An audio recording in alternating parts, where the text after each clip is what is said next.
that we marginalize and subjugate and say, well, it's relatively unskilled and but you can't teach a machine or a monkey to do it. But let's, they didn't, this is easy. This job's easy. Anybody could do that. Or it's uneducated.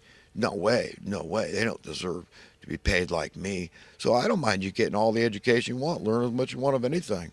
That's great. Make a good, fair pay, whatever, that is today. It used to be a couple $100 in the 60s. You could be a homeowner, one person working, support the whole family. That's a reality on a minimum wage job. So, yeah, I'm for that. I'm for everybody. If you're like me, you're for everybody. And it frustrates you when you got to contend in a world. You see, it's this constant. Somebody's got to lose so that somebody else can win. Okay? We can't have everybody being a have, right? Yet, if that's what God says and we go the other way, what do we expect? You think his wrath isn't going to hang heavy over us? If God says, this is my planet, you're all my equally beloved children, why don't you share the planet? I mean, wouldn't a good set of parents say that to their children? They'd be fair and they'd share. They're not going to play favorites and all that crap.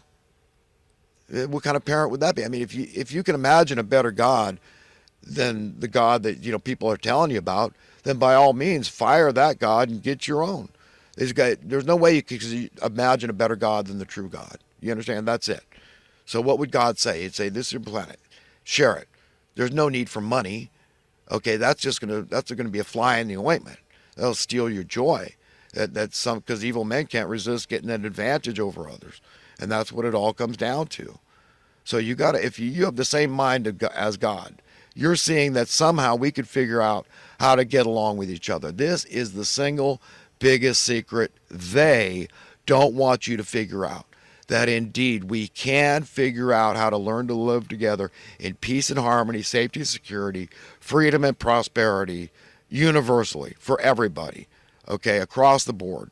No ifs, ands, or buts. If that's God's will, then we better damn well figure it out. But there's these people that are huge obstacles and stumbling blocks that do not want you to figure that out.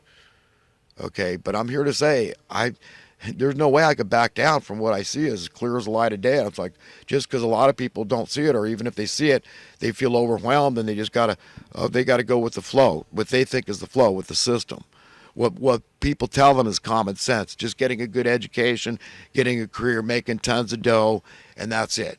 Okay, I mean, it's sad to me because I don't see that bringing me happiness at all. Not as long as I see this wealth imbalance increasing and poverty increasing, desperate poverty. We're allowing these people to live out on the streets in shelters and all this crap while we spend $50 billion a year to subsidize housing costs for other people. That money goes in the pockets of fat cats, makes the problem worse.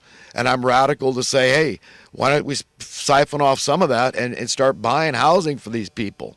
It doesn't have to be extravagant, but for God's sake, mathematically speaking, it'd be fiscally prudent to do that in the long run. Or you're incentivizing, you're encouraging crime by causing these people, the weak links in the chain of humanity, to say, screw it. I'm gonna go rob a bank, or I'm gonna blow the head off some convenience store. I'm pissed off. I don't like the way that my life is going here. And so then you got to pay $100,000 a year to keep this murderer in jail. Okay, that we incentivize as a society. We said, we rationalize, we justified that somehow it's okay, and for a few bucks, and actually we would save money in the long run. You understand? Because of the cost of imprisoning people. So mathematically speaking, it's completely prudent. It's 100% wholly logical and intellectual argument I'm making. But yet society just goes along and people just justify it in their heads. They rationalize, well, what can you do? It's just the way it is, and all this crap. And I mean, you could prevent this desperate poverty from happening in the first place, which would in turn prevent the desperate crimes, all these crimes people commit. So what is the price for a kinder, safer, gentler society? Well, in fact, it'd be one whole hell of a lot cheaper to have that state of affairs. So this is what I mean. People have no idea how much happier they could be. Okay, you got to understand that a lot of stuff's happening on a subconscious, subliminal level, semi-conscious level. See, you just don't understand how miserable you are you haven't pinpointed what's bugging you, and I'm trying to convey that to you, relay that to you, to help you understand, okay, what it is. And it's your brothers and sisters. For all we know, for all you know, these may be better men and women than us. And you can make every excuse in the book. That's how we rationalize. We say, well, they're drunks. Well, they're lazy. Well, this, that, and the next thing. Okay, but remember who sees your heart. And that's the only one that matters, the one that's going to judge us. I can't judge anyone. I can't condemn anyone. I don't own anyone. Only God's going to do that. He owns all of us. So we got to understand, man, this is a big deal. At the end of the day, it comes down to salvation. Where we're going from here. Because the only place worth going to, in my mind, is that place promised in Scripture, where it gets better and better and better. An ideal world. Okay, that's where I want to go. I want to head that direction.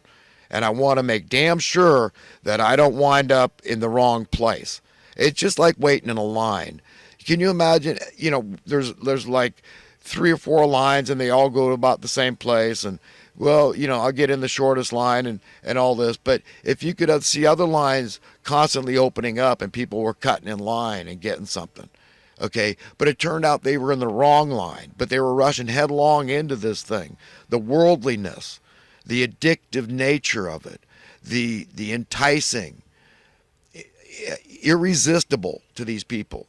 They love their lives in this world, and this is what's going to buy people hell. So if you're one of those people who it's worked out very well for, you're in risk of having your heart to be impure. And it all comes down to money. It's the root of all evil, the love of money. And we all love money. We have to confess it, and we have to repent of it. Turn to God and say, how in the hell am I going to get away from this in my heart and mind? These people are dragging me the other direction. Instead of money becoming less and less relevant, like it would if prosperity was increasing universally at the same time, there was rising tide of prosperity.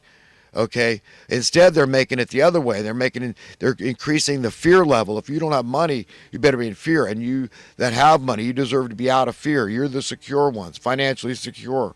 And those other ones are idiots or bad or weak.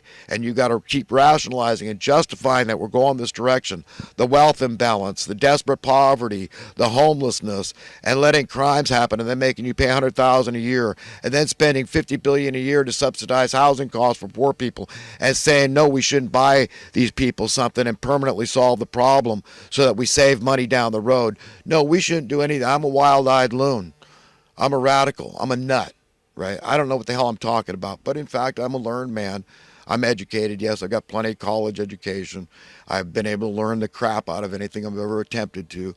So say what you want about me, but I know the nuts and bolts, the fundamentals, the rudimentary aspects of capitalism. Okay? There's hallmarks of capitalism. There's evidence for capitalism. And there's evidence against capitalism. And what we have had for many decades is anti-capitalistic. It's not based on true supply and demand. It's not based on understanding every nation's single greatest asset is its workers. Okay, its workforce. Without them, you got squat. Okay, it's as simple as that. You can sit on a mountain of capital, but it's not going anywhere if you don't have willing workers. And slavery is supposed to be illegal, right? So you can't compel, you can't coerce, you can't force somebody to work. But essentially, that's the state we're in. It happened over a long period of time. But people, listen, I've experienced plenty of adversity, financially speaking. I've never been a rich man, okay? And I really don't even care. I don't see that satisfying me, okay, to live the life of Riley. I just don't see it. It doesn't float my boat. I can see the end from the beginning. I say, Pewy, to be extravagant?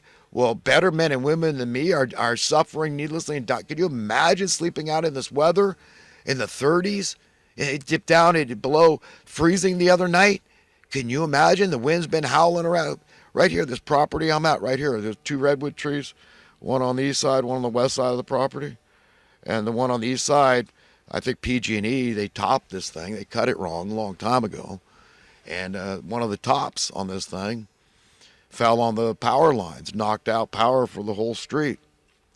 So, but it was an act of God. It was a perfectly healthy tree. It was quite a sight. I probably should have gotten some video.